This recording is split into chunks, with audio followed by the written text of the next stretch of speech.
Aye, we give you the facts. It's not what you think. Popeye Newsling, Young King, 1 yard, bless. Good morning, Popeye. Grandma watch Popeyes every morning and every night. What am I think? What am I think? You're listening to Popeye News Links. This is the Admiral Tibet who I represent, and remember, the time is so serious, cantankerous and dangerous. This is Popeye News Links. The first verse of the national anthem, it goes like this. Sing with me. Yeah man, stand up. Anywhere you are right now, get up and stand up. Stand at attention. You can stand at ease. Eternal Father, bless our land. Guard us with thy mighty hand. Keep us free from evil powers.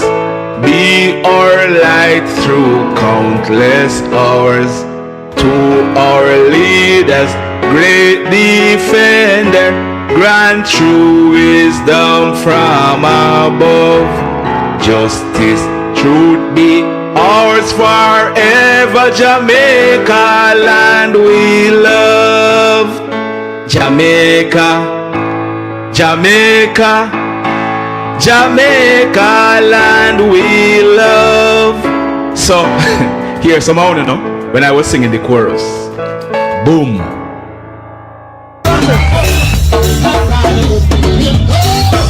Listen, genius, without a murder, I is slave from the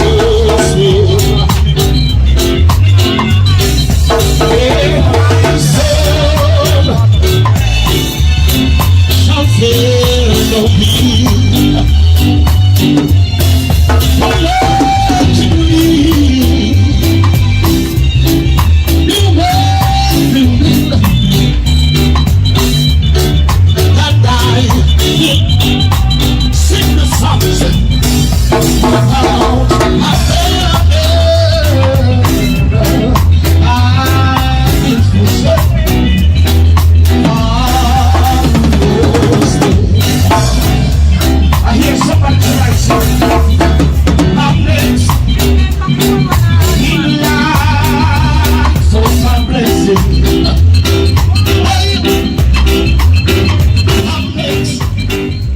Good morning, good morning, good morning, good morning.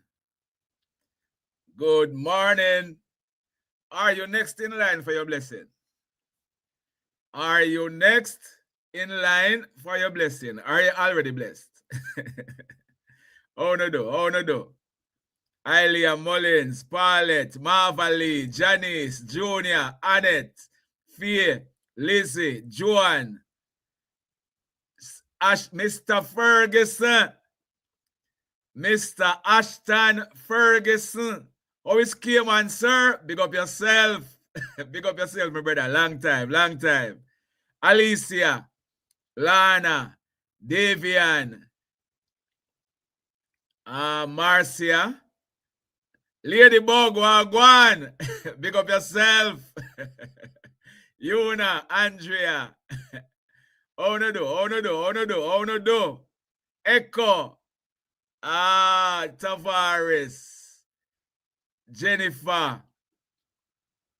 Vinette. What's that? Maserati Dan? Maserati Dan, all right. Rasta CEO. Kalis, okay. Real for real. Fear, Jennifer, Barnett Brown, Desmond, Miss Jam Upton, all right? Cat B, how are you doing, my friend? Good morning, Cat B, big up yourself. Alpha, JR, all right, Ruth, what else? Petrel, big up on yourself, big up on yourself, big up on yourself. Thanks for joining, thanks for joining. And anyway, on there, fear, big up yourself. Deal. Warren, anywhere on there right now, I hope you are keeping warm. I hope you are taking your vitamin C because them weather here, you know. Them weather here, they carry flu with it. So let's hope. Let's hope you are keeping warm and all these things. Now, yesterday, let's get into the meat of the matter. Yesterday, I started off the program with a scam. Where some guys, they're advertising repossessed cars for sale, and a whole heap of people getting scammed by these guys. Me always tell you, if the deal seems too good to be true, it is probably a lie. And a lot of persons are getting scammed. Say one time, hold on. Say one time, when the scamming phenomena just started in Jamaica, a lot of persons, who I know, big people, were in support of it because they were claiming it's repatriation. They were saying that the scammers were taking money that Jamaica should have get long time. But what you find happening now, Jamaicans are scamming Jamaicans. So what you call it? And a repatriation. So what is the word for what is happening now? Because there is a lot of scamming taking place by Jamaicans who are scamming Jamaicans. One such scam is the rent scam. Yeah, some guys they go and they advertise on TikTok. Me old fashioned, Me sorry, but me old fashioned, Me now just say no advertisement on TikTok. And me fall for it just like that, Me have to do my due diligence and check out all kind of things first. Some guys on TikTok and Facebook, them advertising houses for rent. Now, these houses that they are advertising for rent are real houses. Them go around and them take photographs of a particular house and then put it up that they are renting it. And since it has been happening before, but since Hurricane Melissa, a lot of persons have fallen for this scam because people are desperate. Them house mashed down and this and that.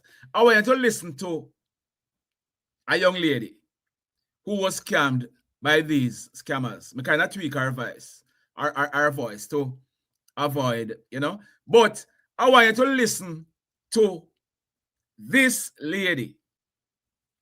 I want you to listen to what she had to say, how she was scammed. Listen this. So what happened is that where I live, the house was severely damaged by Hurricane Melissa. It's a rented property. Now the owners of the house, they live overseas and they don't really have an intention to really fix up the house like that right now. What they want to do is just demolish it completely and rebuild from the ground up. So what they did now was just fix it up a little bit so it's actually livable, but however, it's not up to my standards. So me, I look one place to rent. So how desperate of me trying to find a place to rent. Every time I call somewhere, the place is already gone. So me call this place now in regards to this house that I saw in I saw on the page that is located in Whitehall. They said to me that every time people schedule an appointment, they don't show up and they keep wasting people's time. So what they're doing now is asking for 30% of the deposit. In that case, when the people show up, they give them, after they show up, if they don't want it, they give them the total reimbursement of the 30%. You heard what she said a while ago? You heard what she said? These guys have mastered the craft, What she said the guys told her is that persons normally check are show interest in renting the house. And there is a deposit. And because people always waste them time, them normally tell people to show up to come view the house.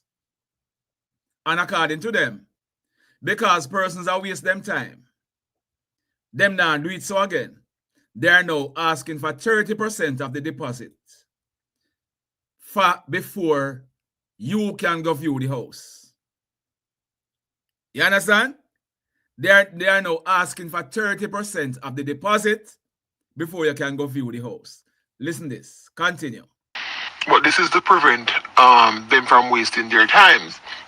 However, Auntie. I call another place and that's in Waterworks, and that was the same thing they told me. They said that I have to pay 30% of the.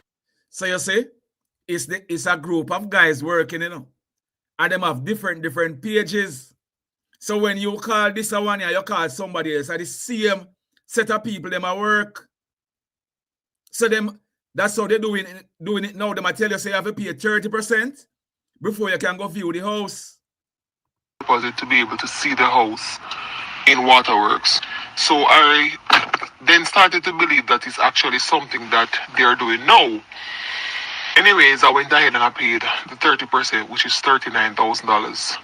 I said to the person on Friday, you know what, it's already past certain hours because it's almost 11 o'clock. So what about we schedule it for tomorrow? He said the viewing is between 1:30 to 5. We agreed on 1:30.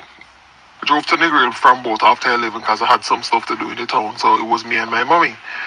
So by the time we reached around 1:15 or so thereabout, I was at Burger King parked waiting for this person to meet up with to take me to the house in Whitehall. Realized 1:30, I called the phone and said to the person that I am now in Negril at Burger King, where are we going to meet to go to the house? He said the homeowner is coming. He said he's going to be a little bit late, 15 minutes, so just give him some time. I then responded to him and let him know that, listen, I'm coming all the way from Blueface, which I wasn't. I'm coming from South, but I'm just creating urgency.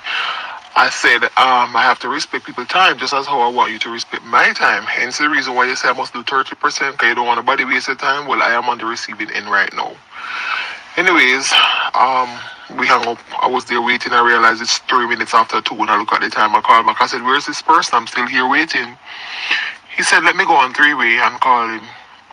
When the person came on the phone, he was like, hi. You know, I was just about to leave out. But anyways, you know what? My spouse, what I realized, my partner took a 3-month upfront deposit from a family member to live in the house. But I don't want any family member live in the house. I prefer a stranger. Because I don't want, when it's time for the rent to be paid, they're telling me that they're family. So any discrepancies and they don't want to pay it or whatever. So I prefer for you to get it. So this is what you can do. Pay the rest of the deposit and just come and pick up the key. I said, pay the rest of the deposit for what exactly? And pick up key where? I am waiting to view this house. I need to see the house. I'm not paying any more money until I see the house. He was on the phone, if and butting, and of course the other person who initiated the transaction and deal, of course, was on the line. So I called him. I said, listen, are you listening to this conversation? He said, well, you know what? If it's a case where you know, you don't want to go forward with it because that's not what you signed up for, I understand we can refund the money, so send us the account details and I'll refund all of the money. I said, no problem. Me there sitting in the car now, I realized, I remember I said I have some friends in Negril because I used to work in Negril for a number of years. I called one of the guys and I said to him, you know what, I sent you a video just now. See if I find this house with a Whitehall for me, please and thanks. When the guy texted me back, he said, yes, I found the house. I said, I'm at Burger King. Come and meet me and I'll just drive behind you, go there. When I drove behind this bike taxi and arrived at the house, a lady was there, a big woman. She came up, she said, can I help you? I said, good afternoon. You know, this house was listed for rent and I paid 30% deposit to come and view this house today. And the gentleman did it. She said, no, honey, you have been scammed. You have been scammed. This house is neither for sale, neither is it renting. But what stood out to me was that the gentleman on the phone said, my spouse is there right now. So if anything, you could have picked up the key from her. But when I went to the house, there was this lady for sure, and she's married, but she's a big woman. She looked like she probably about in her late 50s, early 60s, somewhere there. So when I called by the guy and said to him that this house is not for rent. You scammed me my money. I am at the house right now. He hung up the phone and he blocked me from WhatsApp and blocked me from the page on TikTok. So that's what really happened. So you heard that? You heard that? And if you look, there's the page. Over almost 10,000 followers. We have to And you see, the thing is, I will not come here and bash anybody who was scammed. Because people play on people's vulnerability. And this person was so desperate to get a house because where she's living, the house broke down because of Melissa and all these things. And if you listen, you can see that he's a very intelligent person. You understand?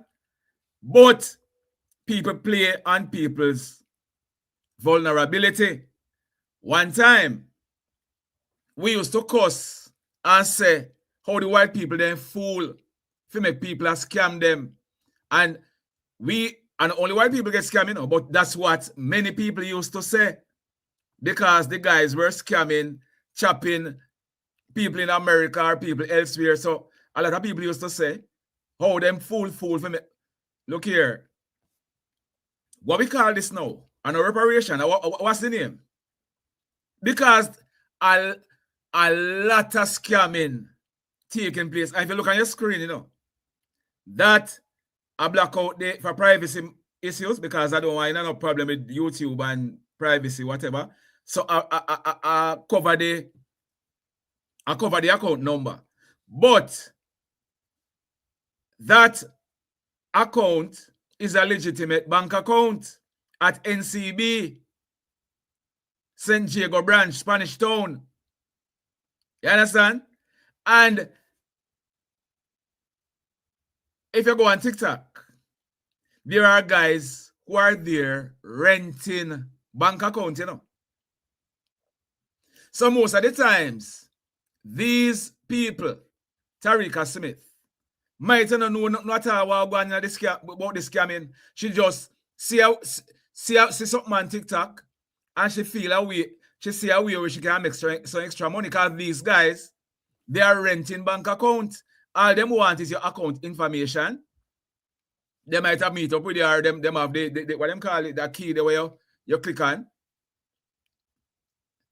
So them can have access. So when the money come to your account, them just transfer it to another account right away. That is what is happening. Trust me, that is what is happening. A lot of houses sell. These guys say, I know a house out of Waterworks, you know. You should talk about Waterworks. I know a house out of Waterworks in Westmoreland. Where these guys sell it about 5 different times. One of my good friends owned the house there. Yeah, man, they scamming, trust me. And remember me tell you, these scamming are the most unreported crimes in Jamaica.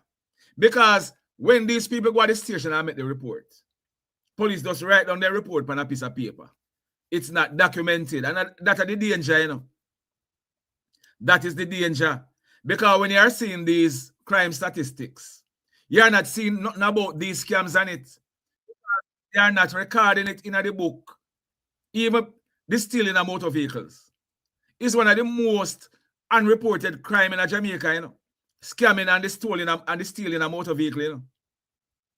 So if they are hiding those statistics, it only make other people fall vulnerable. Because if people were seeing that car stealing is on the rise, and them thief much car in Westmoreland and them thief much car in Montego Bay, them people would be more aware and try and find ways to protect them investment. Even though we talk about it all the while, but we are just some little blogger, no so. Papa Newz Links is just some little blogger. Our Papa is saying that the JCF has said. Because we talk about this scamming all the while. And remember me tell you, me nah go bash nobody who gets scammed. Because people prey on other person's vulnerability. We can say all the while that can happen to it, but when it happens, trust me, it's a different matter. But let's move on to the newspaper. Let's move on to the newspaper. We just have to be careful and be aware and be vigilant and all these things. You understand? there is a curfew on in Shelter Rock because a female was shot and killed there early yesterday morning. She has been identified as a 42-year-old hairdresser, Camille Carr, of Jones Pen in Beacon Hill, Spanish, in St. Catherine. The police say about 1 o'clock yesterday morning, explosions were heard in the vicinity of a business establishment in the area. On arrival, Camille's body was found lying along the roadway with gunshot wounds to her upper body. She died on the spot. I saw a photograph of her lying on the ground. And as a matter of fact, I have a photograph of her. Let me show you Camille's photograph. Let me just send something from myself to myself so I can show you her photograph. She was shot and killed. I have her photograph. All right, but I'm not have I drop it in the news today because I'm gonna cover the story also. But Camille was shot and killed. As a result, there is the police has imposed a curfew. You see that? In Shelter Rock, Spanish Town. When I used to go to school, you know, what's the matter? I used to go to Shelter Rock sometimes, you know. Remember me tell you. All right, there's an article in the Jamaica Cleaner. It's called Risky Business. That's the title. And if you are reading the Cleaner, you click on it, you will see that if you are not subscribed, if you are not subscribed to the Cleaner, paying a monthly money, you're not go able to read the article. But you know we do things already. We have a way of going around things. So I'm gonna be reading the article for you. I'm gonna show you the article on your screen. I'm gonna read the article for you because it is very, very important. So there is the article. I'll copy and paste it somewhere. More than 60% of Jamaican men are having sexual intercourse with multiple partners. According to a study of males' sexual practices, which also suggests that drove of them are engaging in transactional sex. The research, dubbed Sexual and Reproductive Health Behaviors Among Jamaican Males, is a cross-sectional study that mirrors a similar probe that recently highlighted concerns about the behaviors of some Jamaican females, notably underage girls with up to 3 sexual partners.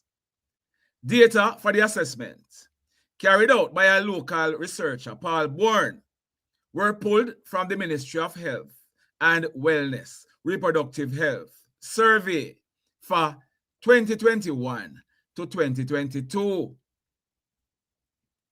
It features over 1,700 respondents from 15 to 49 years old and has a 90% confidence rate. According to the probe, when asked the number of women the men had sexual intercourse with within a 3 months span, 176, that is 38% of them, said, hold on, 38%? My maths? Oh, that can't be correct. My maths is maths in, man. Oh, this, if it's 17, almost 1,800 respondents. Anyhow, Gleaner. If it's 1,700, right here, so 1,784 respondents.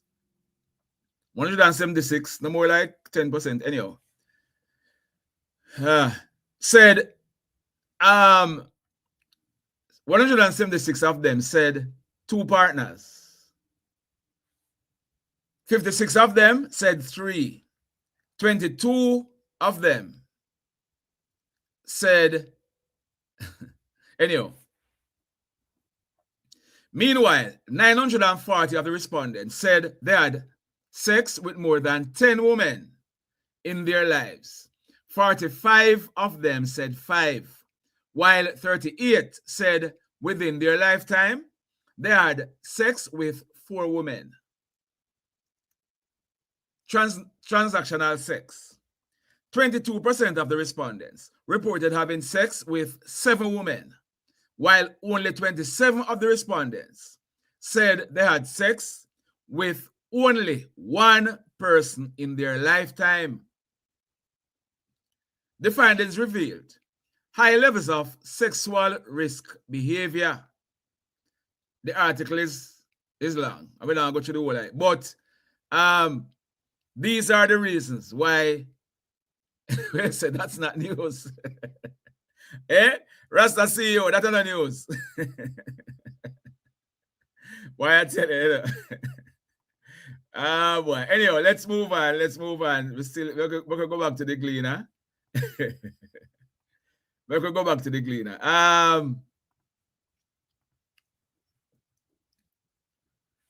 Tourism sector expects strong end of winter season following Hurricane Melissa. From Yuatan to the High Altar, that's a story in the Gleaner. Marlando Myers. All right, okay. Here is a story for all of us.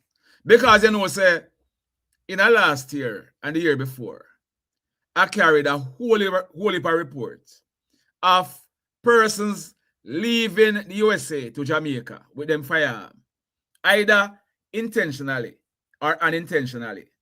And it's when them leave in Jamaica and their bags are being scanned. Mostly them checking luggage. The gun is found. I mean, always a bona fire. Say, that means anything can, anything, go, the person could have left the gun in Jamaica. Customs is now saying arriving bags to be scanned before claim under expanded border protection plan.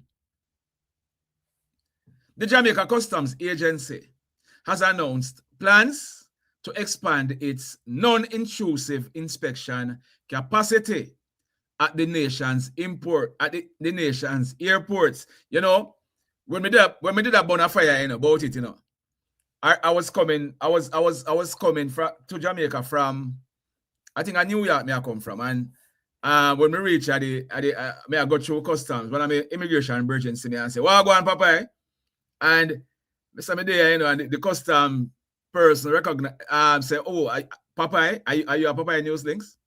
I mean, I say, "Yeah, man." So he must say, "Man, but you are born with some and call for fire," because he was saying they don't have the equipment for scan, for do that type of scan there, for find the and the thing is, not every luggage, because if a tourist, what he was telling me is that if a tourist visit Jamaica and him have only a carry-on luggage, you know, and them not have the capacity to scan everybody where come. So he was telling me, say, boy, the fire the way I burn pan, we are not free fire that. And customs need to put something in place. So now, customs is putting something in place. The announcement was made during a Customs Week webinar held on January 29, where Kingsley Henry, Senior Director, Non-Intrusive Inspection and Security at the Border, Trade and Revenue Agency, delivered the main presentation on customs operations and border protection capabilities.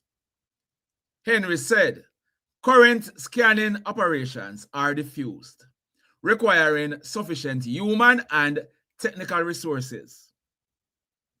He noted that expanding scanning capacity would allow the agency to centralize inspection processes, improve operational efficiency, and enhance detection capabilities. Our intention is to bring every piece of cargo coming into Jamaica to a point where we can scan it with the greatest confidence. Once scanned, we can release it with the greatest confidence, confirming that it is free of narcotics, firearms, or other prohibited items. This is long overdue. Long overdue. Long overdue. I'm happy. Say, if me come to Jamaica, I have to stand up and wait one extra 5 minutes on my luggage because it is being scanned. It no matter to me because it is for our protection. You understand? It is for our protection. Now, Sir Ashton, I see an article coming out of Cayman that I'm going to read. Mr. Ferguson, there's an article from Cayman. There it is on your screen. Cayman sends $1 million US for Hurricane Melissa recovery.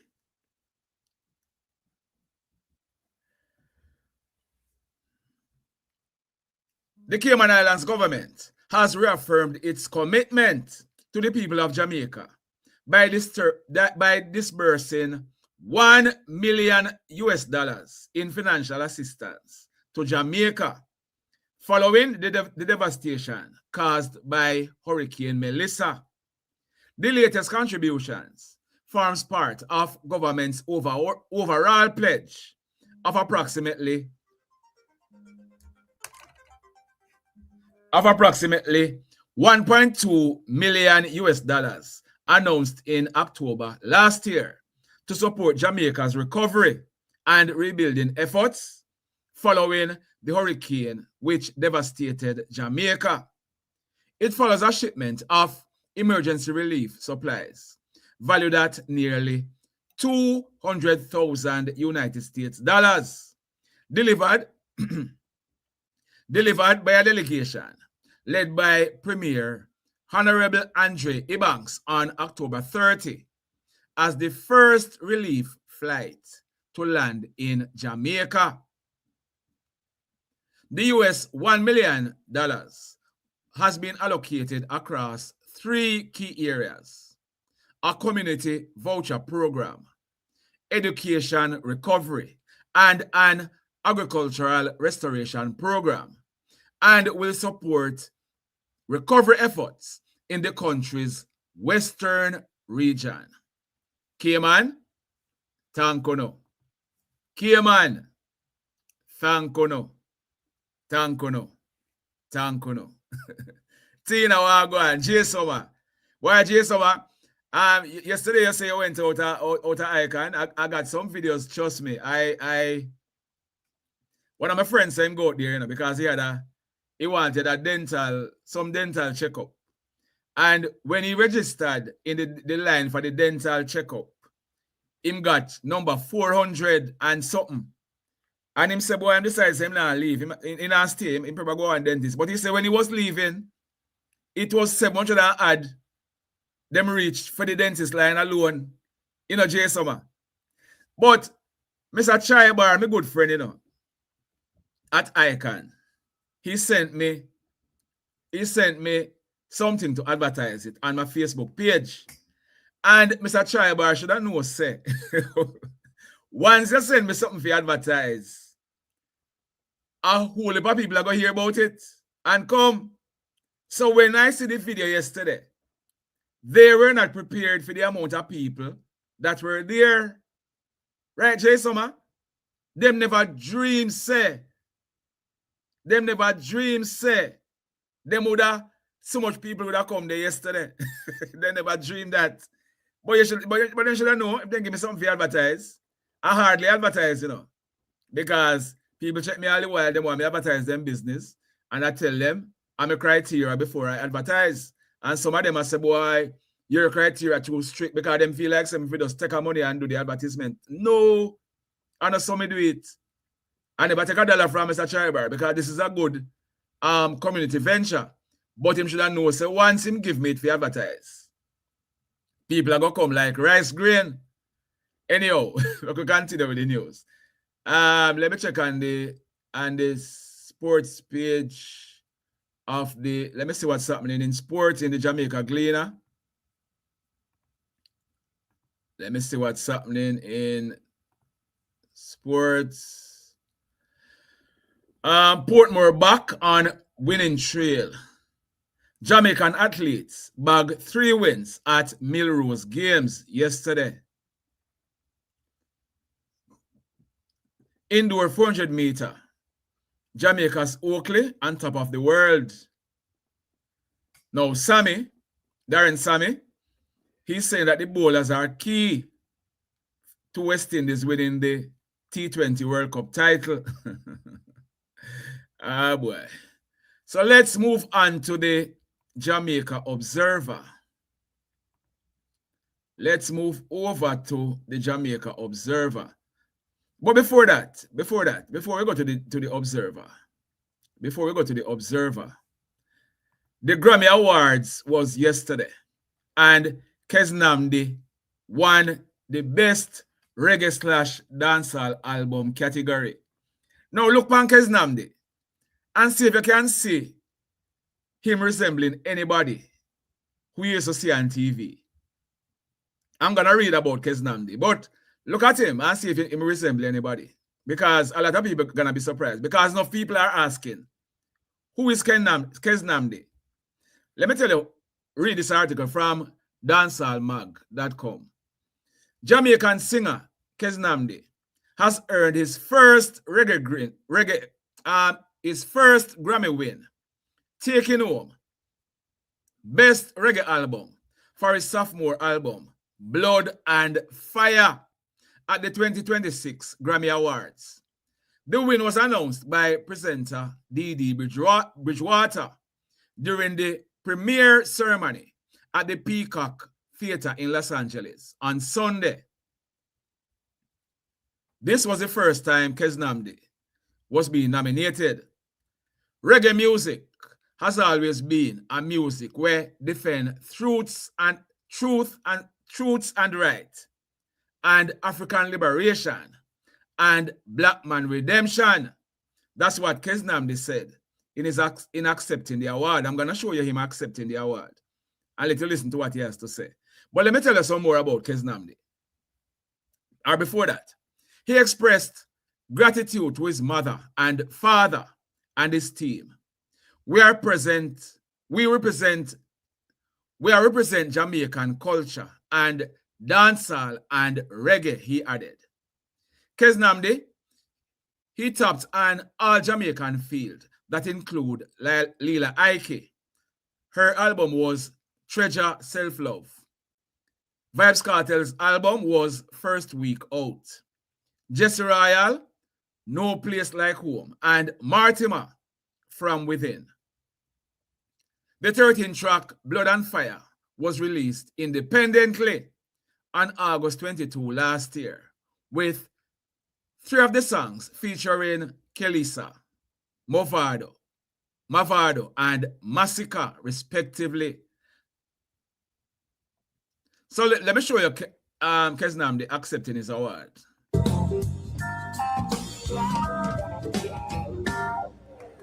Yeah. Reggae music has always been a music where defend truths and rights and African liberation and black man redemption, you know what I mean? So we have to give thanks, and we wouldn't be here without this great team. We have to big respect to the Test 5 family, my mother and father, respect to Nella, big respect to Cuz, the whole squad, big. So, all right, let me tell you, here is something more about Kez Namdi. We're going to surprise a whole heap of you. Kez Namdi MacDonald. He was born in Kingston, Jamaica, into a musical family. His parents, Errol and Kerida MacDonald, they led the reggae group Chakula. His eldest sister, Camila MacDonald, is a fitness expert. You remember Camila used to come on CVM? Jamaica, she's also a Jamaica media personality. And hear this. Camila is the former wife of reggae singer Jacure. You got that? Another sister, Kelisa McDonald, is a singer and musician. She's a singer and a musician. And that sister is the wife of reggae star Chronix. So, Kez Namdi, his sister, used to marry to his sister Camila used to marry to Jacure, and his sister Kelisa is Chronix's wife. Yeah, man, him same one. Yeah, Jay Summer. Yes, Jay Summer. Used to him and Camila, brothers and sisters. Congrats to Keznamdi. I mean, also Gaza fans, them, you know. Gaza fans, them not feeling so well this morning. And I was browsing over YouTube, you know, I say, look here, everything will happen, you know. If Beenie Man just post something, you know, and say, boy, I'm a big up Keznamdi and reggae in a good hands and blah, blah, blah. And some people start running with it and say, boy, I must throw shades at Vybz Kartel because of the king of the dancehall thing. And boy, I don't know. I don't know, but everything will make something out of. Now, Keep Rich and Kizzy-Dan, they bid farewell to Baby Miracle. Dancehall entertainer Keep Rich and his partner, Kizzy-Dan, were overcome with emotion as they laid their newborn baby Miracle to rest during a private funeral service in Colombia. The grieving parents shared highlights from the intimate ceremony on Sunday, days after confirming that the infant died while receiving medical care overseas. Footage showed a white casket at the center of the service, with both parents taking turns to speak directly to their daughter. Keep Rich, born Marlon Plunkett, poured out his grief while leaning on his feet. You will forever be in our hearts. The Lord knows best. Him don't give man more than him can bear. We try everything in our power, drop everything, but the Lord always have a better plan. He later sang Amazing Grace, adding to the emotional farewell. Kizzy-Dan, whose real name is Danielle Banton, stood by Keep Rich's side as she addressed her baby, breaking down in tears. This is not the end. This is the beginning. The reborn of your mom. Baby Miracle was born prematurely at 6 months and remained in intensive care from birth. Condolences to Keep Rich and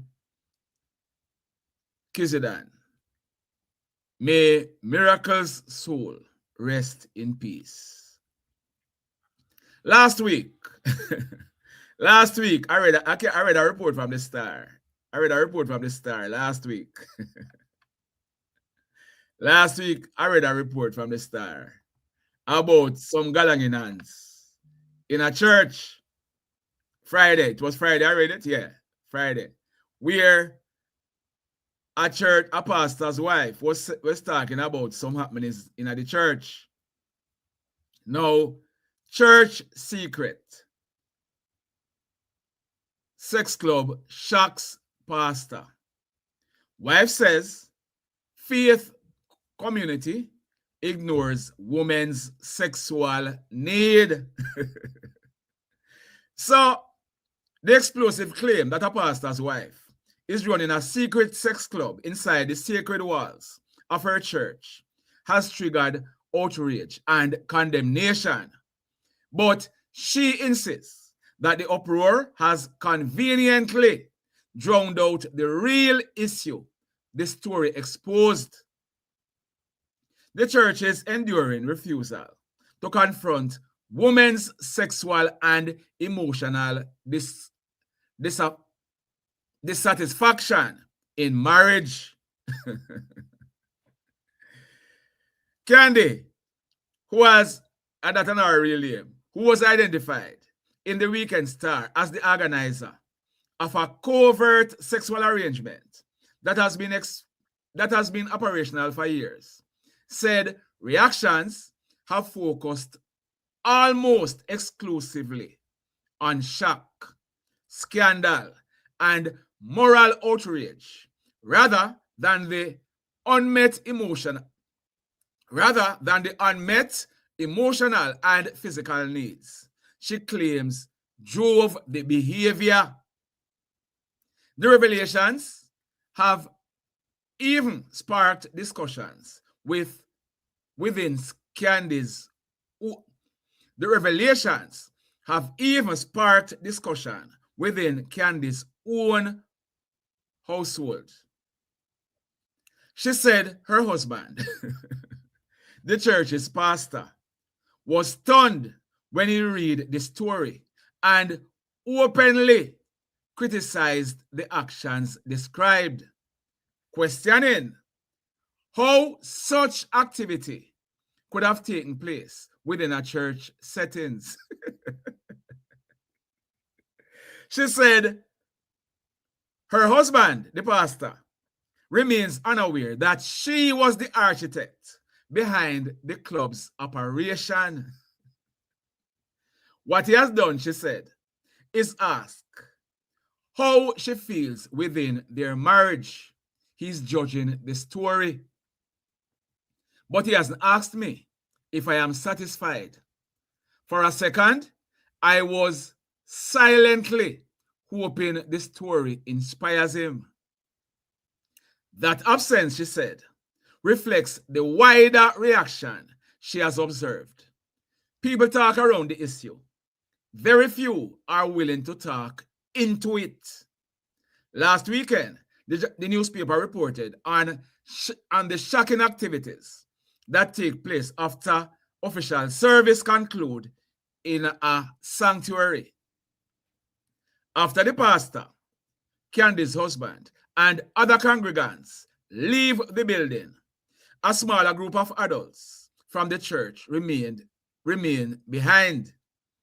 They regularly engage in sexual acts with men recruited from outside the congregation. I want one of them man if you call me, you know. If any of you are listening, I will conceal your identity. If any of you who are participating in this activity are listening now, send me a WhatsApp message.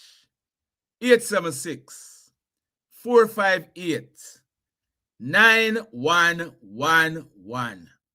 If any of you who are listening and you are participating in this, send Papa a WhatsApp message.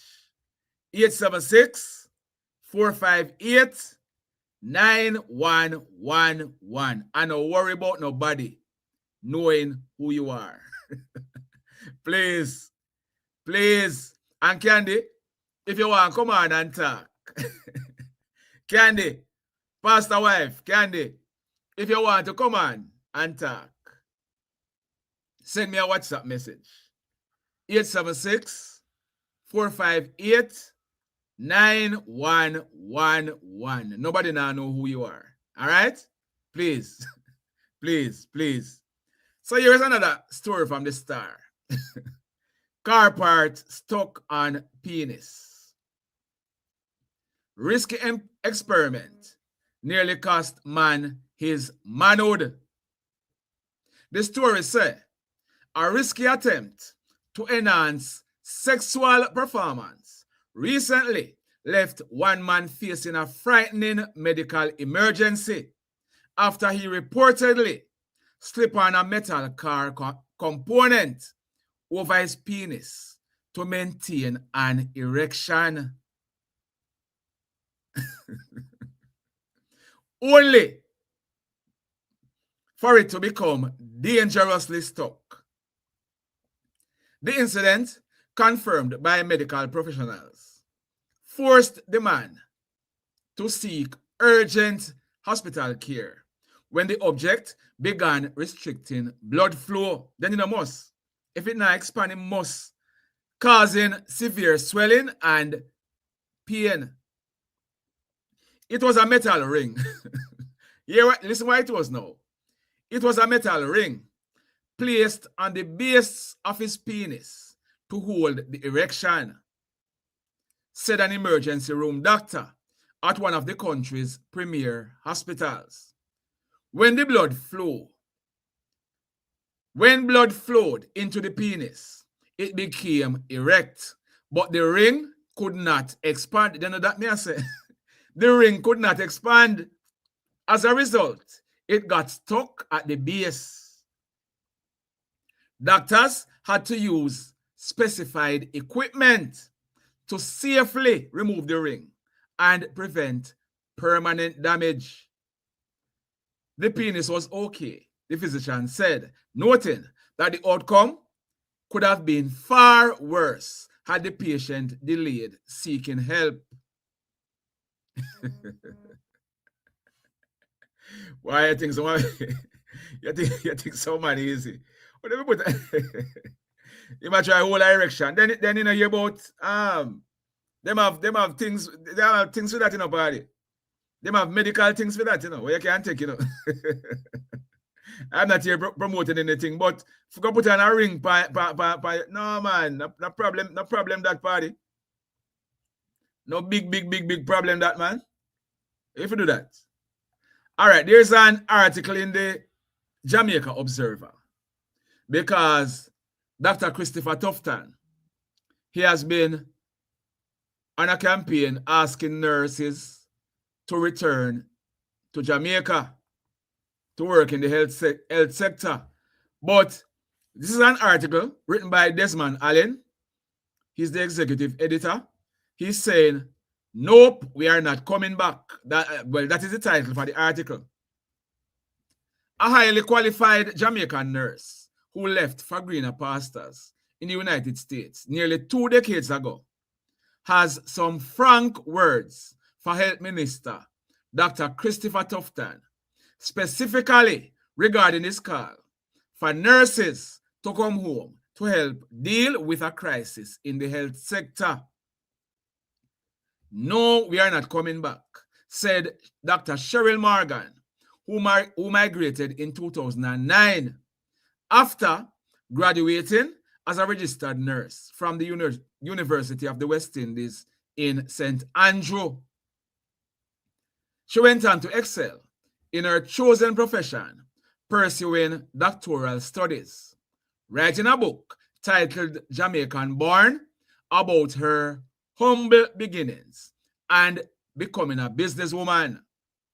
Dr. Morgan said the call near year-end by the health minister in the face of an acute shortage of nurses had raised eyebrows among Jamaican nurses in the United States, noting that she and her migrant colleagues had left to seek better salaries, benefits, and work environments in America, Canada, England, and even other Caribbean islands.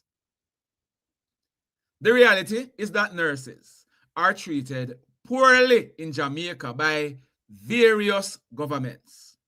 I was tired of seeing nurses demonstrating with placards every time they should get a salary increase. Well, and only Jamaica that, you know, Dr. Morgan, because in New York, nurses are demonstrating with placards also. Let's call a spade a spade. When I was a nurse in Jamaica, nurses were just poor. You could see them walking on the streets to the bus stop after work. They couldn't afford a car. They couldn't afford a mortgage. For a few nurses who were in a better position financially, it was not because of their salary. It was because of help from their spouses or family members or a lot of overtime work to make ends meet. I don't think that obtains now, you know, Dr. Morgan. That was 2009 you talk about. There has been a whole heap of improvement in a nurse's salary, as far as I know. The public always ostracized nurses when they lobbied for a raise of pay. They said nursing is a calling and it should not be about the money. Yet we struggle to pay our bills and send our children to good schools. Nurses were not getting livable wage to compensate them for their education and expertise. Then we were approached by international recruiters who paid a salary that we never dreamed of, said Dr. Morgan, who hails from Top Mountain in St. Catherine. When I arrived in America, I was placed in a beautiful apartment with excellent amenities, including a swimming pool in a gated community. There were incremental salary increases yearly. Morgan's narrative suggests that Dr. Tufton would find the going tough as he tries to entice the nurses to respond positively to his invitation in a situation where 27% of 1,730 of all positions in the Western Regional Health Authority are now vacant. And that is only in one of 4 regions.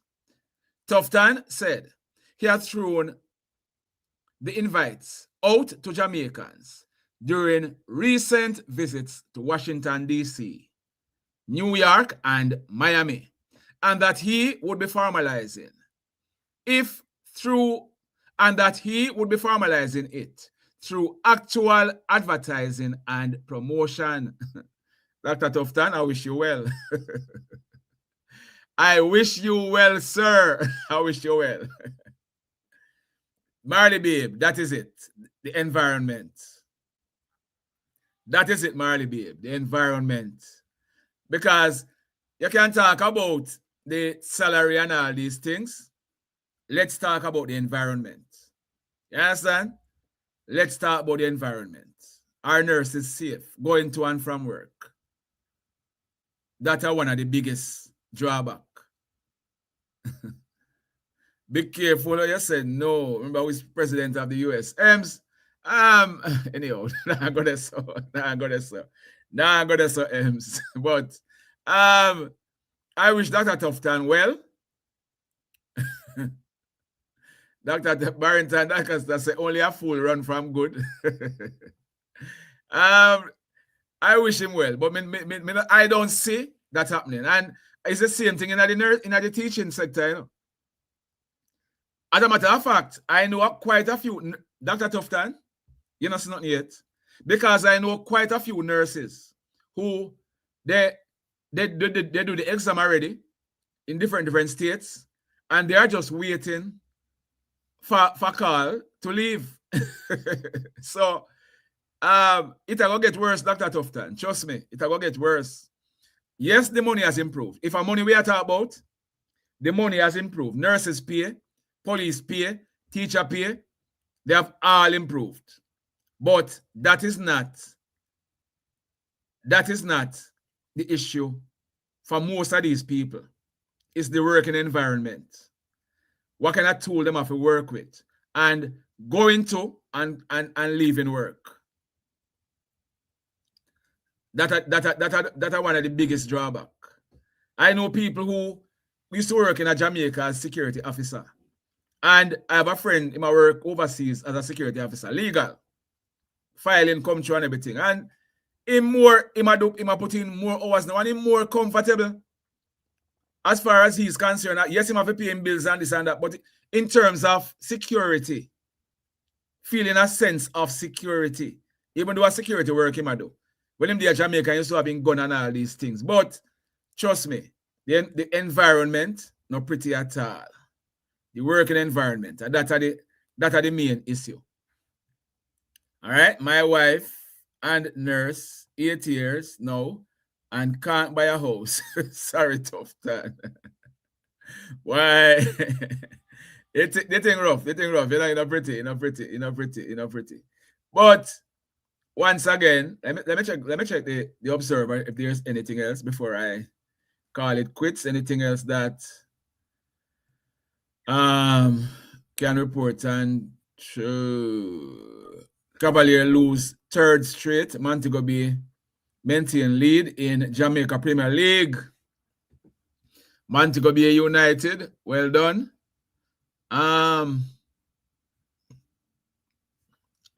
Manchester police named 2 men for questioning following 4 murders. I carried the report in yesterday's video, and I told you, if you go back and watch the video, I told you what I was finding out is the motive behind these four murders. You can go back and watch that. If you don't watch it yet, go and watch that video. Former senator join role of JPs in St. James. Who is that? Who is that former senator? Janice Allen. Okay, she's now a JP. There, I don't know if you noticed, but there has been a lot of JPs are being installed in the different parishes. That was St. James, and there was also in Westmoreland. I say 3 persons I know very well who are now JPs. A lady who works over the tax office. I'm a good friend. A lady who also ran for councillor. Abigail Malcolm. She lost to Darnett up at Cornwall Mountain Division. She's now a JP also. And a former police deputy soup named Alva Douglas. A very, very good friend out of White House. So he's now a justice of the peace. Congrats to all of them. And that is why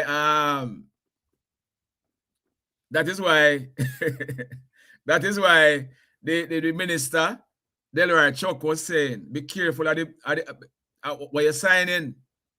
Ensure you know persons first. The thing is, what we must appreciate and understand is that JP is not going to know everybody. JP is not going to know everybody. But say, for example, JP know, all right, JP know people who them can depend on. I have some JP friends where if I take somebody to one of them and say, yeah, man, I can vouch for so and so, them are going to sign it. You might have said them a break the law, but JPs can't know everybody. You understand? JP can't know everybody. So it's just that people have to use them brain and know what them are do. Know what them are do.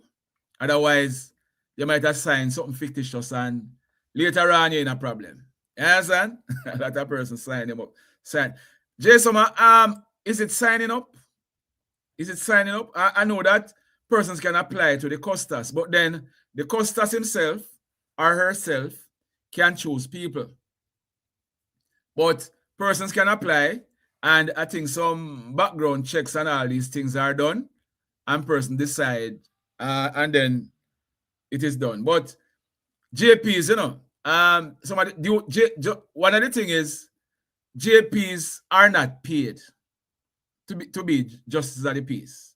A lot of people feel that JPs get a salary. No, them don't get a salary. They are doing a civic duty. Justices of the peace, and them go to petty session court, go try cases. So say, for example, police charge somebody for cuss bad word or disorderly conduct and all these things. And you hear so the person get bail or was summoned to go before the petty session court. The case will be tried by 2 or 3 JPs, not one. One JP don't try case. 2 or 3 JPs are going to try the case. And because those are what you call misdemeanors. You understand? Most of the time, you're not sent to jail. JP not send nobody to jail. You're fined or you're bound over or something of the sort. You understand? Yeah, man. Jamaica, that shit. Clarendon boy, for real man, it's reality. Jamaica facing a massive drain brain. Nurses are paid many times more in the USA than Jamaica will ever pay. And that is true. Jamaica salary, no care what job you are do in America, you are better paid than working in. When I in 2011 and 2012, you know, 2011 and 2012, I was in. We talk about it a while and people think I joke, you know. 2011, I went to Baltimore for the first time because I had a family member who was in green card in Jamaica and was stuck. Green card expired and he never realized and all these things. And him asked me if he go do a business for him. The job that he was doing was going around and cut yard and clean up yard and all these things. And I went to Baltimore, Randallstown, just outside of Baltimore, but in the county. And I start drive and ground and cut yard and clean up yard and all these things. And in 2011, I say, all right, I now spoil my visa. So I applied to Morgan State University to do a nursing program. I was accepted at Morgan State University. And I go back to Jamaica. No, I applied 2011. And work visa, I do the thing for the family member. Go back to Jamaica and when I go back up, check with Morgan State, I was accepted. And me buy a little pickup. And me start, I will one of them day, you know. One of them day, you know. I go sit down and tell you some story, you know. And me start do me juggling, me buy me land, me have me trail up on the back of the truck and ground and cut yard and cut down tree. Now in a Jamaica, would Papa do that in a Jamaica? Maybe. But what I'm saying is, when I was in Baltimore cutting yard, me I get like $40 if you cut one yard. In a Jamaica, the most some people want pay some people for cut yard and the people who cut yard in Jamaica, I work at them use right through. When I was in Baltimore, me have me riding lawnmower where me could have jump on, bam in a half an hour, yard done cut, me use me work and clean up the edges and all these things. Eh? Trust me. I remember one time, you know, I was there working, you know, and because I used to do everything, me have my power wash machine or me I use a wash down house. Yeah, man, Randallstown. Me have my power machine where me I use a wash down house. But you see, slick, slide, that's $6,000 there, you know. A whacker, the person have to use right through, and I talk about some serious work. We can take them up to 3-4 hours. When I was doing it, in a half an hour, I knock it off. Me used to even wash down house, paint house. I remember one time, you know, because I used to advertise on a site. What is the site name? Is it Craigslist? Yeah, man. And a gentleman called me because his roof was leaking. And the people who I used to be around, them teach me something. Once you put your ladder on a house and say, I go out top there, the money should not be less than X, you know? And he had a roof that was leaking. Yeah, Craigslist. Yeah, man, Craigslist. He had a roof that was leaking. The person had a roof that was leaking. And I carried somebody go there. And we have a base, like me say, we have a base rate. We ended up charging the person $700 to patch the roof. Because the person who I carried was the expert. And we went, I mean, I tell you, say, you know, when we go up on the top of the ladder there, you know, I mean, I looked at me and said, Papa, really? And when me and the person finished patching the roof, you know, the person looked at me and said, Papa, you have to go stay, you know. So I say, what? He said, no, because we take less than 20 minutes to patch the roof, you know. The person said, you have to go stay because you can't come down so quick after we charge at the big money there. Yeah? And I had to stay up there in the sun for about one next 2 hours, until we come down. But just saying, that roof was patched for $700 in a Jamaica. So we just have to do the contrast, we just have to do the maths. What is paid in Jamaica versus what is paid in America.